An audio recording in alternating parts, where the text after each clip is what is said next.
करेंगे वो हमारे यहाँ एक कॉमन प्रैक्टिसेस हैं कि हम कंपैरिजन और कंपटीशन पे बिलीव रखते हैं। और ये हम इसलिए रखते हैं कि बेसिकली हमारी जब बचपन से ब्रॉट अप होता है, हमारी जब परवरिश होती है, तो वो कोई हमारे माइंड के अंदर इस तरह की प्रोग्रामिंग की जाती है। और वो प्रोग्रामिंग ये है कि आप उस वक्त तक रह नहीं सकते जब तक आप अपने आप को कंपैरिजन ना करें। कंपैरिजन आपके वालिदैन कर रहे होते हैं, आप पे फ़लाना जो स्टूडेंट है वो बहुत अच्छा परफॉर्म कर रहा है तो हम क्यों नहीं कर रहे, फ़लाने के मार्क्स बहुत अच्छे आए हैं आपके मार्क्स अच्छे नहीं आए, फ़लानी बहुत अच्छी खूबसूरत लग रही है तुम क्यों नहीं खूबसूरत लग रही। इस तरह के बेशुमार कंपैरिजन जो है वो हम बचपन से सुनते आते हैं। और आपके माइंड की बात मैं आपको बता दूं कि ये माइंड जो है ये कंप्यूटर की तरह है, इसके अंदर भी प्रोग्रामिंग्स होती हैं।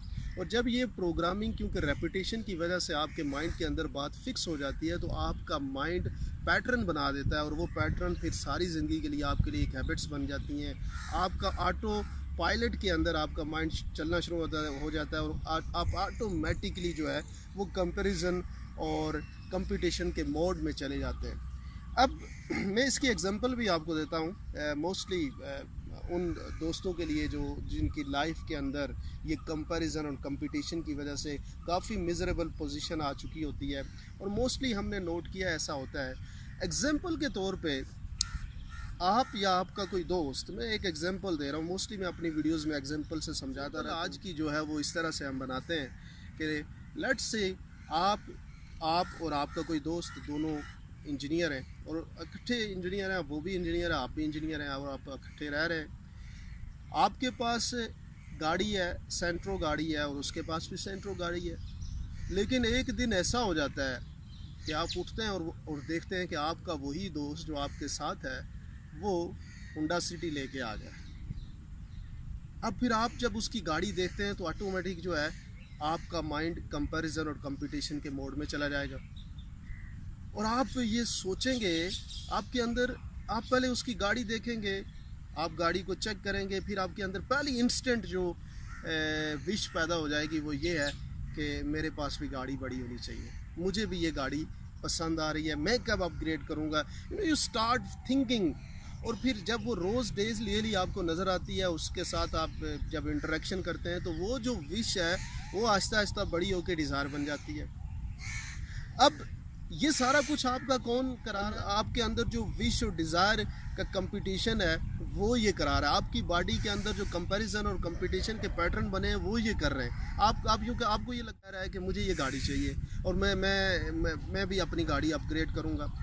अब होता ये है कि आपका वो जो विश और वो डिज़ायर वो बड़ी होती चली जाती है और बड़े होते होते इस लेवल पे पहुंच जाती है कि आप फाइनली जाके गाड़ी वो फाइनेंस करा के ले आते हैं, आप अपनी गाड़ी बेचते हैं, कहीं से पैसे अरेंज करते हैं। क्योंकि डेफिनेटली जब इंसान की विश इतनी बड़ी हो जाती है, डिज़ायर बड़ी हो जाती है, जिस चीज़ को, वो शाहरुख खान का बड़ा अच्छा डायलॉग है कि आप जिस चीज़ को पूरे मन से और पूरे दिल से और पूरे जी से चाहेंगे तो वो चीज़ आपको मिल जाती है। वो ऐसा होता है, ये प्रैक्टिकल है। लेकिन यहाँ पे जो मैं आपको बताना चाह रहा हूँ वो बड़ा इम्पोर्टेंट लेसन है। वो ये कि आपके पास वो गाड़ी आ गई, आपने फाइनेंस करा के वो गाड़ी अपने घर में लेके आ गए। अब आपको प्रॉब्लम क्या है कि उसकी आपको मंथली इंस्टॉलमेंट भी देनी है। इट्स मीन कि आपके पास जो प्रेशर है वो बढ़ चुका है। अब आप उस गाड़ी से इतने अटैच हो चुके हैं कि उसको स्क्रैच भी लग जाए तो आपको इशू है। क्यों कि वो गाड़ी जो है वो आपके लिए एक जो आपकी सबसे बड़ी विश और सबसे बड़ी डिज़ायर बन के आपके सामने मौजूद है। अब आप देखना कि इस विश और इस डिज़ायर को पूरा करते हुए आपको मसाइल कैसे आ सकते हैं लाइफ के अंदर। अब आप जिस जगह पे काम कर रहे हैं, फ़र्ज़ करें कि आपके बॉस को ये पता लग जाता है कि इस बंदे की जो कमज़ोरी है ये गाड़ी है और वो उस गाड़ी आपको उसकी इंस्टॉलमेंट भी देनी है। और अगर वो ये चाहे कि आपकी कमज़ोरी ये गाड़ी है तो आपको अगर वो अपनी जॉब से एक्सपेल कर दे तो फिर आप क्या करेंगे। और आपको उस जॉब की सेफ्टी इसलिए चाहिए कि आपको गाड़ी की मंथली इंस्टॉलमेंट पे करनी है, आपको सारी विश जो आपने अपनी अपनी जो मन की ख्वाहिश है वो जो पूरी की है, उसके लिए आपको जॉब भी करनी है, उसके लिए आपको सब कुछ करना है, तो आपका वो बॉस आपको किस तरीके से आपके साथ क्या कर सकता है, वो आपको जब कहेगा कि आपने एक्स्ट्रा काम करना है, वो जब आपको कहेगा कि आपने ये जो प्रोजेक्ट है इसको ज़्यादा करना है, तो आप करेंगे या नहीं करेंगे? डेफिनेटली आप करेंगे। लेकिन होता ही है, स्टोरी में ट्विस्ट ये आता है कि अचानक 2 माह के बाद बॉस को ये पता लग जाता है कि इसकी कमज़ोरी ये गाड़ी है, और वो फिर आपकी जॉब के अंदर 2 घंटे बढ़ा देता है। अब प्रेशर जो है, जो आज़ादी आपको थी सेंटरों में, वो आज़ादी अब प्रेशर बढ़ते बढ़ते प्रेशर बढ़ती जा रही है। किसके लिए? वो जो आपने ख्वाहिश पूरी की, वो जो आपने मन की बात सुन ली, वो जो आपने दिल की बात मान ली, वो जो पॉइंट था, उसने आहिस्ता आहिस्ता आपकी आज़ादी जो है वो मिज़रेबल पोजीशन पे पहुंचा दी। अब इसका फॉल बैक क्या होगा? इसका फॉल बैक जब आप फैमिली के साथ जाके घर में बैठेंगे, तो आपके अंदर जो गुस्सा है वो सारा कहाँ पे निकलेगा? आपकी घर में निकलेगा। आप घर वालों को कहेंगे, देख नहीं रहे मैं कितना मसरूफ़ हूँ, मुझे कितना प्रेशर है, मैं कितना परेशान हूँ, मुझे कितना काम करना पड़ता है। आप वो तमाम फ्रस्ट्रेशन जो है वो कहाँ पे आप निकालेंगे? घर में जाके।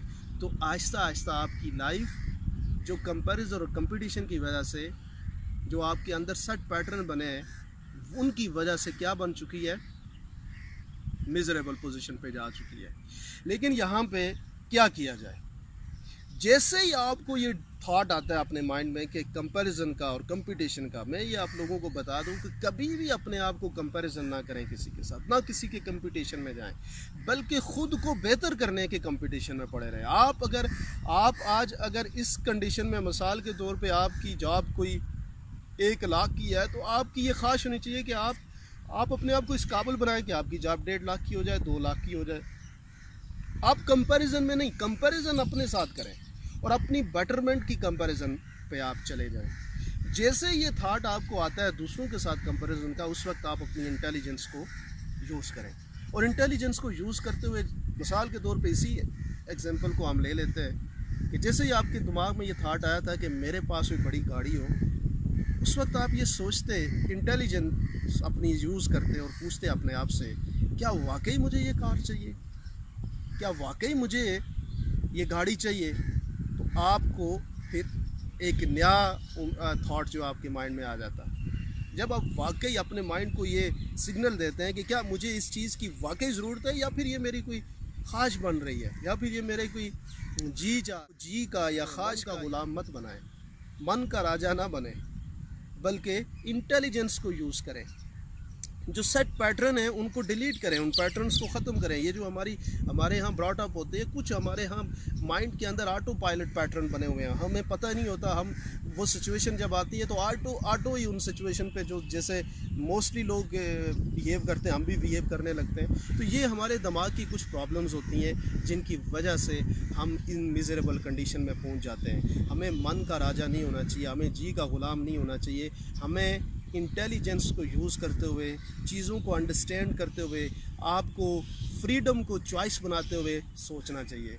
अगर आपकी फ्रीडम ये थी, आपके ऊपर अगर वही सेंटर होती, आपके पास प्रेशर नहीं था, आपकी लाइफ अच्छी थी, आप स्टेबल थे, आप खुश थे, लेकिन जैसे ही आपने अपनी ख्वाहिश को अचीव करने की कोशिश की, तो आपको इकोनॉमिक प्रॉब्लम शुरू हो गई और आपके लिए मिजरेबल कंडीशन बनना शुरू हो गई। तो मेरे दोस्तों, मेरे भाइयों, ये एग्जाम्पल और ये सारी स्टोरी बताने का मकसद यही था कि आप अपने इंटेलिजेंस को यूज़ करें, अपने सेट पैटर्न्स को डिलीट करें। वो भी आपको आहिस्ता आहिस्ता वीडियोस में आपके साथ पैटर्न्स, माइंड की जो इलनेस है उसके बारे में मैं भी आप बात करूंगा कि किस तरीके से हमारे यहाँ जो सेट पैटर्न्स बने हुए हैं, माइंड के अंदर फिक्स प्रोग्रामिंग हुई है, उस प्रोग्रामिंग को कैसे रिप्लेस करेंगे और कैसे डिलीट करेंगे, उसके बारे में भी आपसे बात करूंगा।